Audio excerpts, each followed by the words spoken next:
Zdravo svima, ja sam Eviti Sanjar i dobrodošli u novi video. Danas, kao što vidite po naslovu, spremamo pastirsku pintu. Počinjemo sa seckanjem povrća. Prvo sečemo crni luk na komadiće.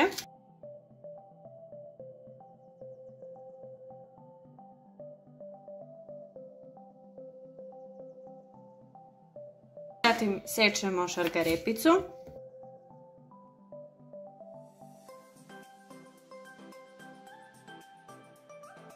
Zatim sečemo jednu papriku. Ako nešto od ovog povrća ne volite, naravno vi to možete da izostavite. Možete dodati i paradajz, šta god, beli luk.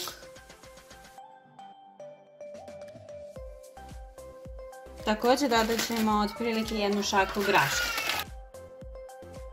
Dodali smo ulja i dodat ćemo malo vode da se svo ovo povrće lepo prodinsta. Ako vam se ovakvi videi dopadaju, molim vas ostavite jedan like, neki komentar i naravno bacite subscribe da budete u to. Evo ovako, povrće se dinsta pri kraju je, sada ću u njega dodati mleveno meso, a u kuvani pire ja sam stavila 1,5 kesu pirea. Ubacit ćemo sitno seckani beli luk, jedno žumance i začine. Evo ovdje smo stavili meso, sada ćemo ovo sve lepo izjednačiti. Sada ćemo u kuvani pire dodati jednu kocku maslaca, margarina, po želji. Dodat ćemo seckani beli luk. Ako volite više, naravno stavite više. I stavit ćemo jedno žumance.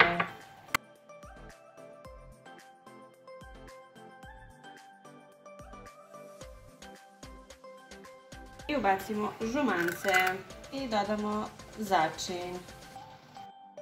Sada ćemo sve to promešati.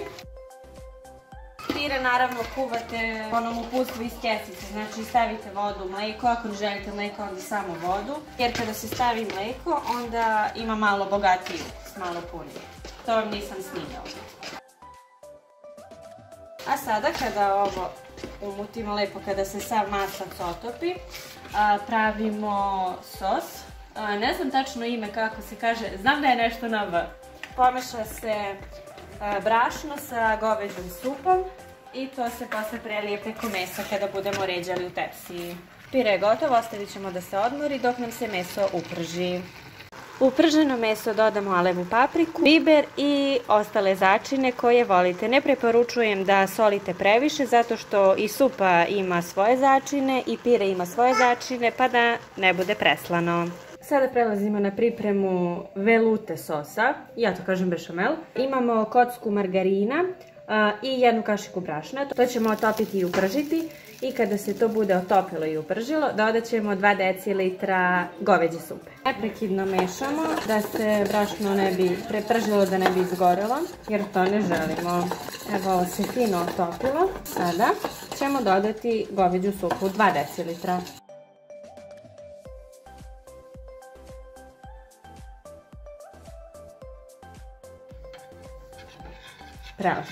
Pravo. Evo ovdje imamo meso, ovdje imamo sos i ovdje nam je pire i sve ćemo to posle ređati u vatrostalnu posudu. Postupak ređenja je sljedeći.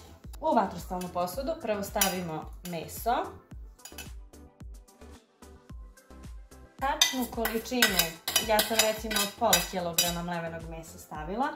Vi ako pravite manje, naravno stavite manju količinu, ako pravite više, veću količinu.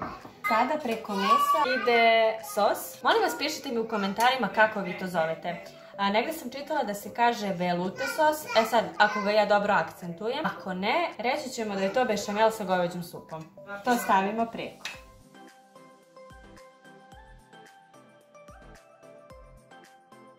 Jako bi mi značilo kada biste pisali u komentarima da li ste isprobali recept, ne ovaj, bilo koji izbacim na profil, na kanal, jer to meni daje baš onako prijatan utisak da vi volite ovo što ja snimam. Volim da delim sa vama svoje recepte, naravno pišite u komentarima i neke predloge šta biste sljedeće voljeli da vidite kako spremam. Pošto ja mnogo volim da spremam. Preko cijele površine smo premazali sos, sada ću vam snimiti i onda nakon toga stavljamo krompir pire. Evo, to bi ovako otprilike trebalo da izgleda. Lepo svuda smo premazali i sada ćemo staviti pire. Pire je malo gušći. bolje će izgledati. Vi možete naravno ne prija pire iz kesice, možete skuvati krompire i napraviti domaći pire, to je sve stvar ukusa. Mnogo volim tako te recepte i najviše volim da spremam po ukusu. Naravno, recept je uvek tu da se pridržavamo glavnih pravila, ali recimo ako neko ne voli, ja sam recimo stavila papriku, ako vam paprika ne prija, naravno ne morate je staviti. Možete staviti šta god. Sve je stvar izbora i to je najbitnije. Sve ćemo to lepo premazati, sjediniti, prekriti. Mogu vam reći da fenomenalno miriše. Luk mu je dao lepo onako šmek. Sada, viljuško možemo da napravimo neku šaricu. Naravno, ako vi to ne želite, ne morate. Jer to kad se bude peklo, imat će lepo šar. Biće dobra slika za thumbnail. Sada ovo ide u rernu na pečenje. Nije potrebno da se peče previše dugo, zato što je to sve gotovo. Samo da se malo zapeče, da dobije onu lepu koricu. Evo vidite, ovako to izgleda. Sada ide na pečenje.